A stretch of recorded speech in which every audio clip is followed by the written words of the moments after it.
Hello, this Just In subscribers. I am here with Emily Fridlund, the debut author of The History of Wolves, which I have read and loved, and I think you will enjoy as well. But we are going to ask her a couple of questions just for you, exclusive to the Left Bank Books, this Just In subscribers. So I guess we'll get started. Do you want to give like a brief why? Oh, as I tilt the phone too much.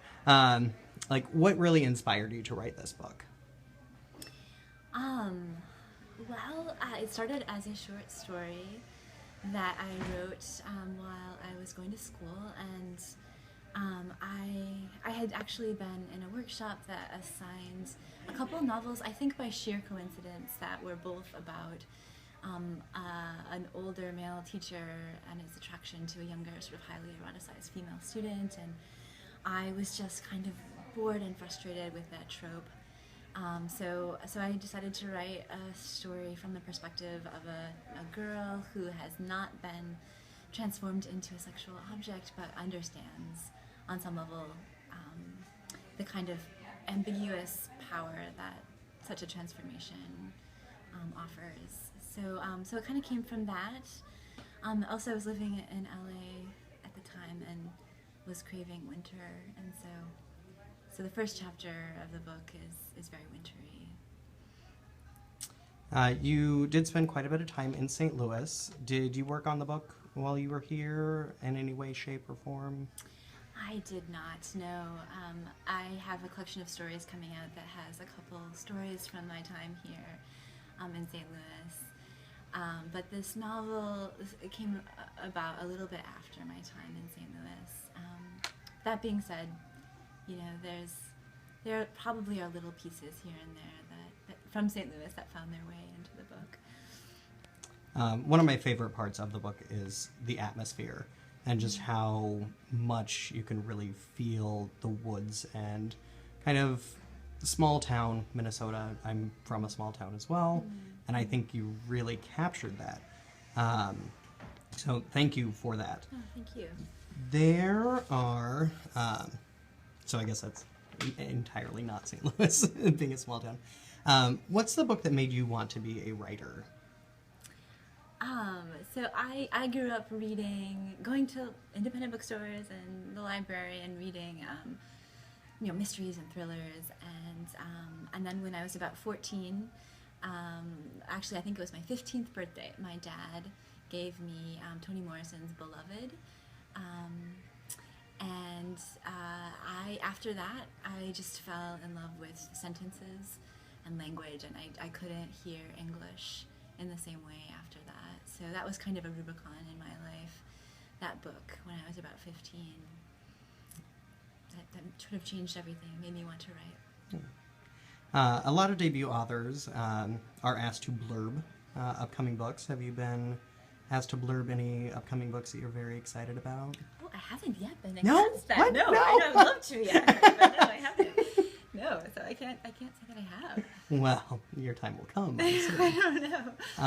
So what do you think your favorite book the past 6 months has been?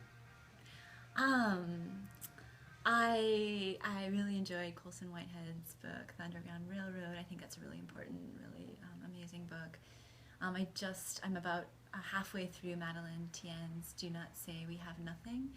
And I think the language in that is so beautiful, and it's about the Cultural Revolution, and it's just a really amazing book as well.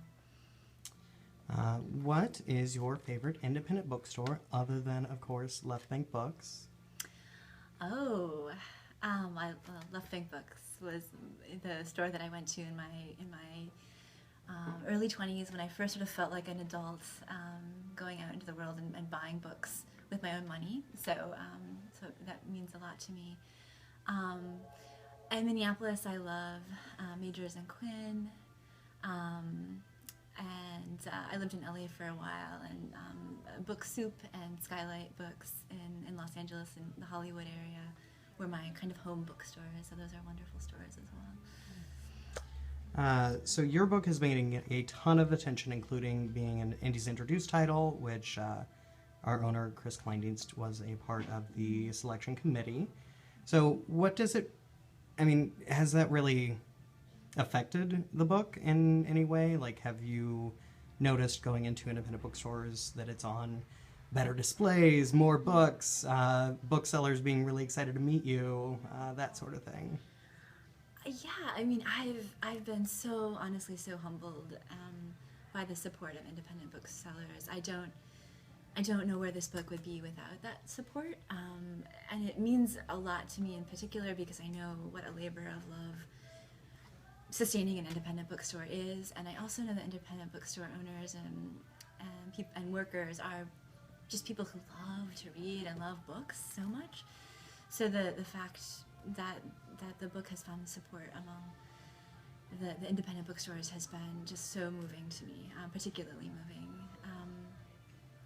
And yeah, it's been really fun. I've gotten a chance to visit a lot of independent bookstores. I'll visit some more coming up here, and I get to browse the aisles and kind of see what other books are out there and what other books are being championed, and I feel like I trust those recommendations, especially that independent bookstore owners and workers offer. So yeah. All right. Fantastic. Thank you so much for doing this interview, and I hope you all enjoy it. Thank you so much. Thank you so much. Really appreciate it.